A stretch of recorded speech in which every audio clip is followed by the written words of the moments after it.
this New Year Eve, Krishna Conscious New Year Eve, which we are looking to begin 2024 with a positive spiritual note.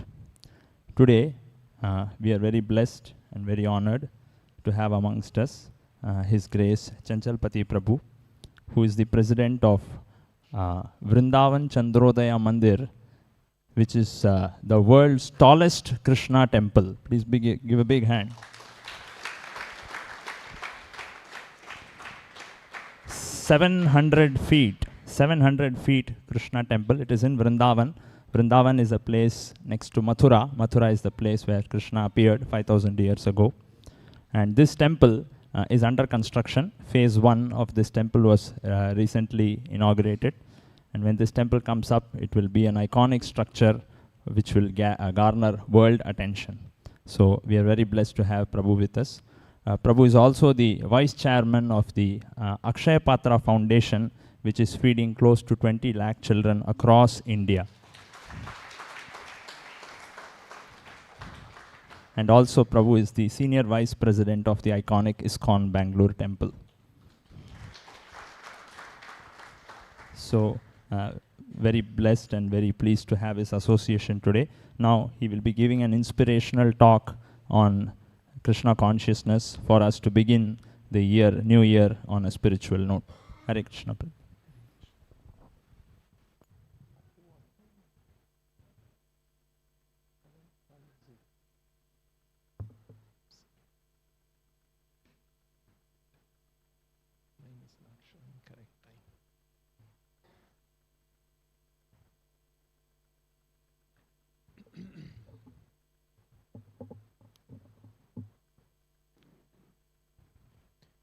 Om Ajnanatimidandasya Jnananjanashalakaya Chakshurunmilitan ena Tasmai Shri Gurave Namaha. Nama Om Vishnupadaya Krishna Preshtaya Bhutale Srimate Bhakti Vedanta Swamin iti namine. Namaste Saraswate Deve Gauravani Pracharine Nirvishesha Shunyavadi Paschatya Deshatarine. Jaya Shri Krishna Chaitanya Prabhu Nityananda Shri Advaita Gadadhara Shri Vasadi Gaura Bhakta Vrinda. Hare Krishna Krishna Krishna Hare Hare Hare Rama Rama Rama Hare Hare. Hare Krishna Krishna Krishna Hare Hare. Hare Rama Rama Rama Hare Hare. Hare Krishna Krishna Krishna Hare Hare. Hare Rama Rama Rama Hare Hare.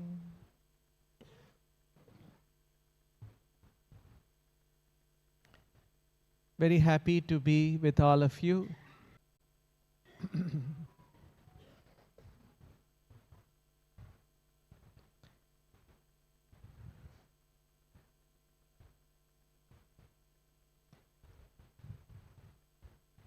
I've been asked to share with all of you an inspirational talk on the occasion of a new year coming.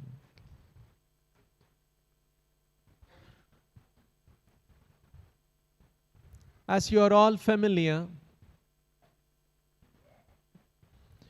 our country,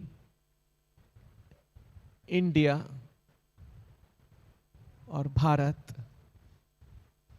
has very profound philosophical knowledge, unparalleled in the world.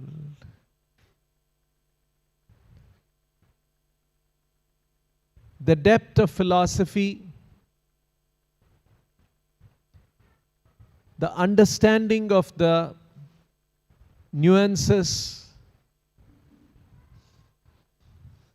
and how it is established with intellectual discussion,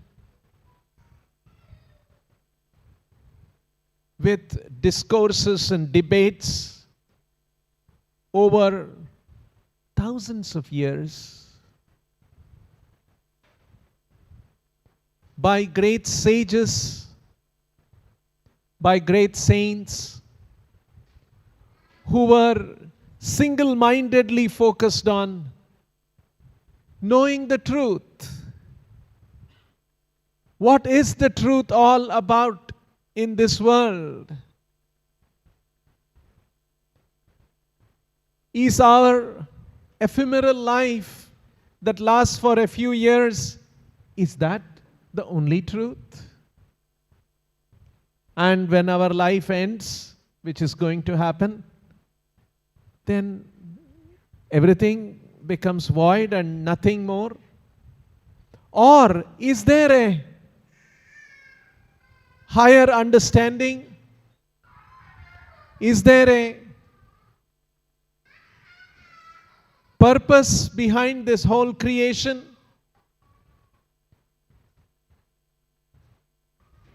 So these were some of the very deep philosophical truths that our sages have expounded on.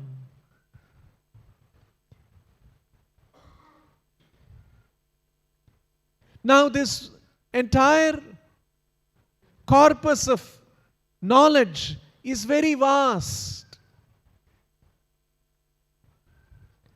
and it is encoded in many Vedic literatures like the Vedas, the Upanishads, the Puranas, the Mahabharata, the Ramayana, Itihasas, many Pancharatras, and it is so vast. How can one grasp or understand all of this? Is it possible?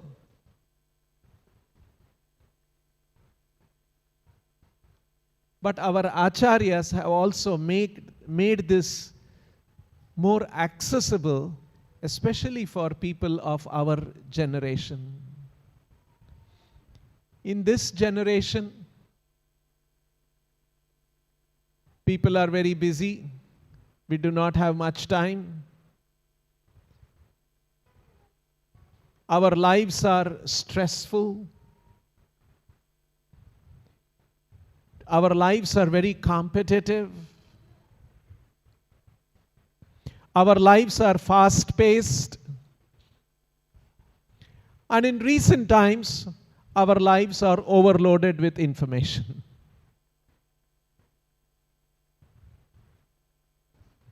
So how in the midst of all this can we get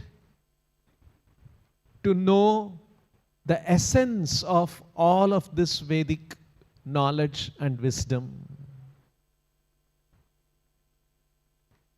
And that has been very succinctly presented in the Bhagavad Gita and a few other literatures, and a few acharyas have commented on that. So I wanted to share with you the core of this entire Vedic wisdom, the essence of the entire Vedic wisdom in a simple way.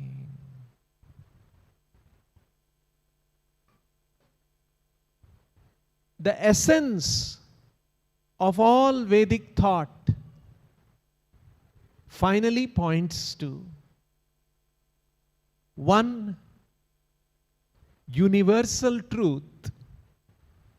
Universal meaning it's only applicable for men, not applicable for women. No, It's applicable for all men and women. It's applicable only for Indians, not for others. No, no. This is universal, applicable for Indians, non-Indians, everybody. This is applicable only for the educated people, and uneducated, it's no. It's universal. It's applicable to educated, uneducated, semi-educated, all kinds of people. No, no. This is applicable only to human species, not to other species. No, it's universal.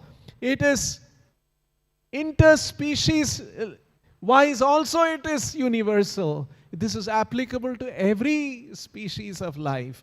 Maybe the other species cannot appreciate, cannot understand, but nevertheless it's applicable to them also.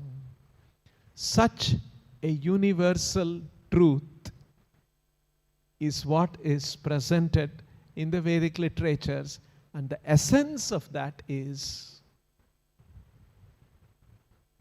each one of us have an intimate, loving relation with the Supreme. And success of human life is to be able to discover that intimate, loving relation with the Supreme, to understand that, to appreciate that, to discover that, to perceive that, and to experience that.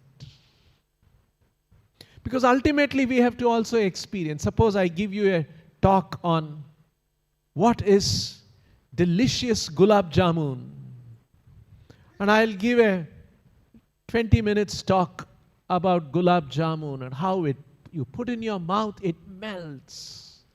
It's delicious. It has got a very beautiful flavor. That's the kind of a gulab jamun I'm talking about. I describe all those things. And then I'll say, thank you very much, you can all go home now. Arey, you described gulab jamun. I thought on the way you will give us something in our hand so that we can taste it. We can experience it.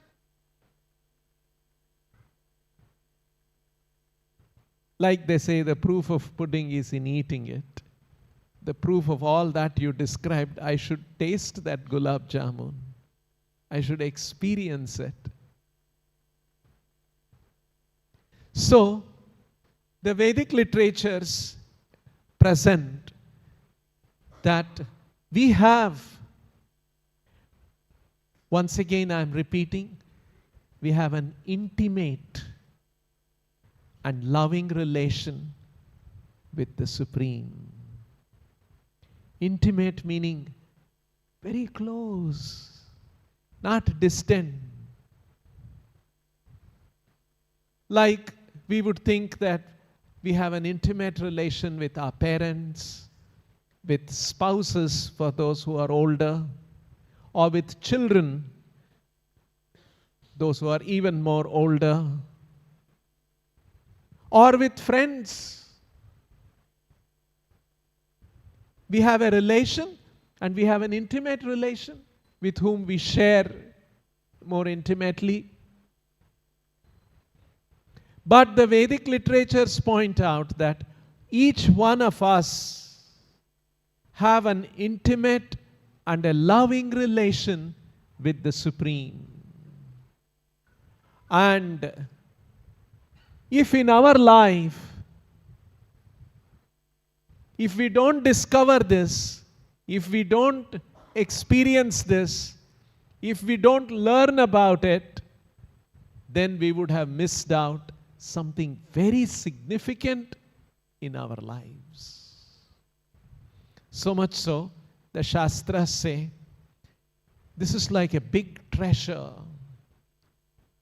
There's a story of a man. His father, this man was traveling, and when he was traveling, his father passed away. So after the travel, he came home. Must be an ancient story, not that he could get a mobile call saying that your father is passing. It was not like that. He came back after a few months and came back to the village and learnt that his father had passed away. He knew the father had some treasure. He had told him, "My dear son, I've kept some treasure for you.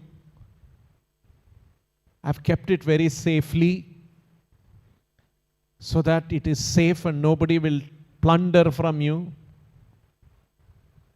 And at the right time, I will tell you where it is." And the father passed away.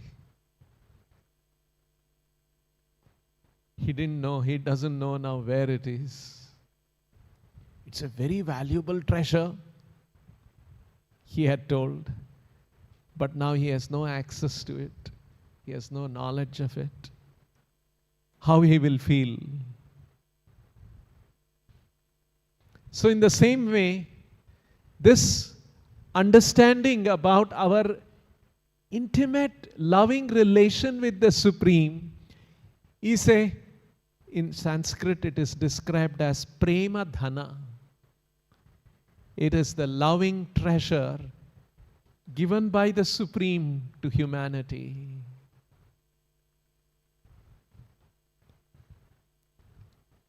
And we must use this opportunity that we have as human beings, as people born in India especially, because this is more easily accessible and available to us than it is to somebody born in some other part of the world. And hence, we must take full advantage of this treasure of knowledge and awareness that we have an intimate, loving relation with the Supreme. Now that Supreme, Bhagavad Gita and other Vedic literatures describe, is Sri Krishna. Om Namo Bhagavate Vasudevaya Janmadyasya Yatonvayati Tarathas Bhignaswarat Tene Brahma Hridayadi Kavaye Muhyanti Yat Surayaha Tejo Vari Mrudham Yatha Vinimayo Yatra Trisargom Risha Dhamna Svena Sadha Nirasta Kuhakam Satyam Param Dhimahi. That Satyam Param, that Param Satya is Sri Krishna. Om Namo Bhagavate Vasudeva, son of Vasudeva and Devaki. Vasudeva, Devaki Putra. Sri Krishna, he is the supreme truth. And we have a relation with him, an intimate relation, a loving relation. In fact, this intimate, loving relationship with the Supreme comes in various flavors. These are all the intricacies of that knowledge that is revealed in this Shastra. Just like, suppose you go to an ice cream parlor and you ask them, "Do you have ice cream?" They said, "Yes." "How many flavors you have?" "Sir, we have only one flavor. Plain vanilla flavor." I said, "Okay, that's good, but I wish you had a few more flavors." Or if you go to an ice cream parlor and ask them ice cream and they say, "Yes, sir, we have. We have about 48 flavors. Which one do you like?" Oh my God, 48 flavors. It sounds more interesting, isn't it? So, that intimate, loving relationship with Krishna comes in multiple flavors. In fact, it's not one flavor or 48 flavors, it is unlimited flavors. So, Krishna 5,000 years back when he came, he demonstrated and he showed some of these. With Mother Yashoda and Nanda, they had a loving relation in the flavor of a father and mother loving their child, Krishna. Not only Nanda and Yashoda, all the other cowherd men and women, elderly men and women in Vrindavan, they loved Krishna so much as their own son. Paternal and maternal. This is called Vatsalya Rasa. Rasa means the flavor. Then Krishna also had many cowherd boys with whom he would go herding the cows. And they were called Gopas. And with them Krishna used to have wonderful friendly relation. And that was also another kind of an intimate loving relation called Sakhya Rasa. There was also loving relation in the form of the cows and the calves. They always wanted to serve Krishna. They wanted to make Krishna happy. And that loving relation is called Dasya Rasa. And of course there were the gopis who loved Krishna as a lover, and that is known as the Madhurya Rasa. And these rasas also combine with what are called secondary rasas. I won't go into the details. There are 5 primary rasas and 7 secondary rasas, and these 5 plus 7, 12 interact and come together in multiple combinations to create unlimited flavors of loving relationships.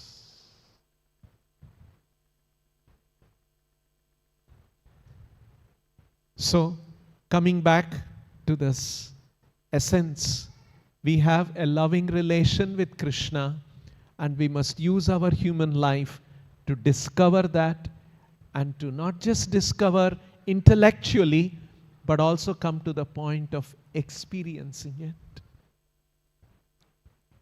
Now, we may say all this, but still it looks like a very philosophical talk. Finally, what should I do to really experience that? Can you take me to the dining hall where you are going to say that gulab jamun that you described is going to be served there for you to experience? That will be more interesting.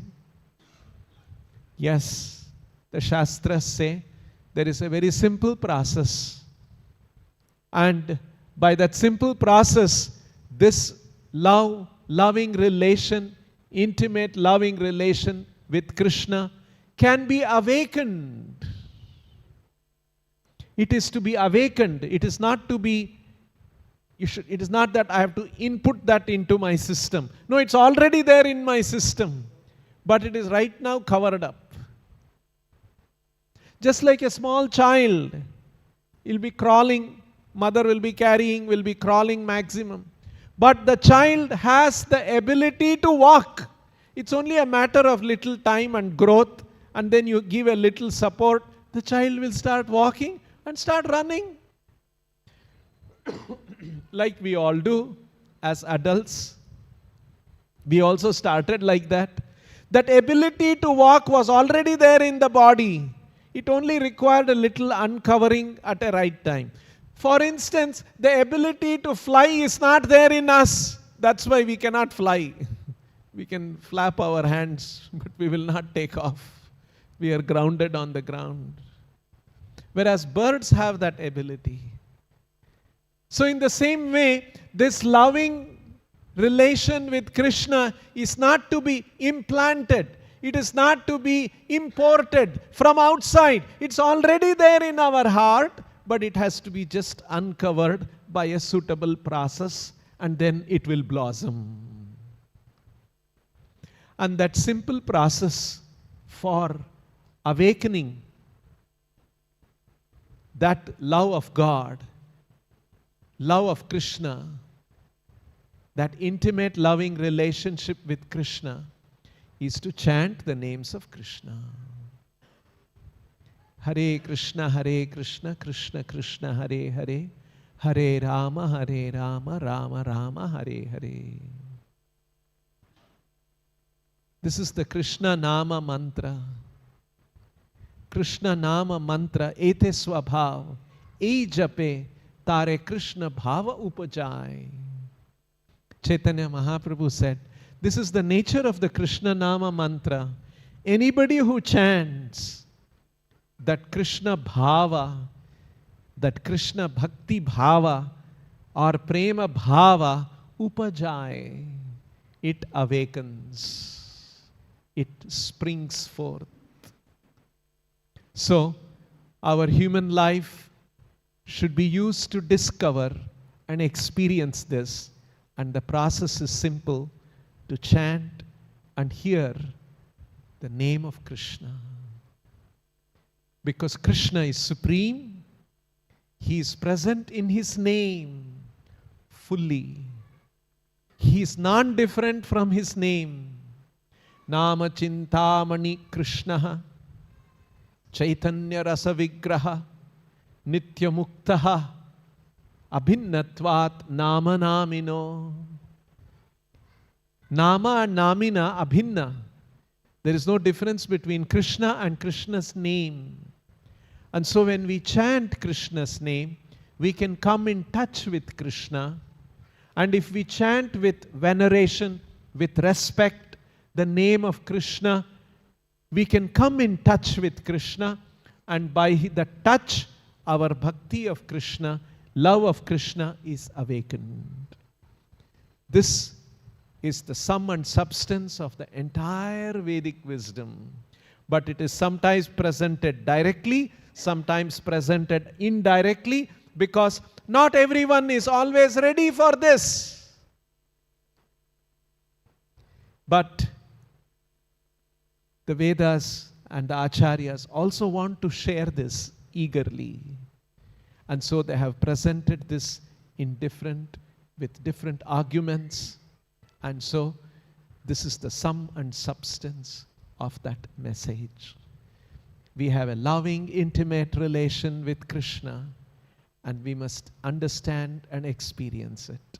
And the process for experiencing it, to chant Hare Krishna, Krishna Krishna, Hare Hare, Hare Rama, Rama Rama, Hare Hare. I wish all of you will make a resolve as a New Year resolution to chant and hear seriously and take this message from our holy scriptures very seriously to your heart. Thank you very much. Namaste. Hare Krishna.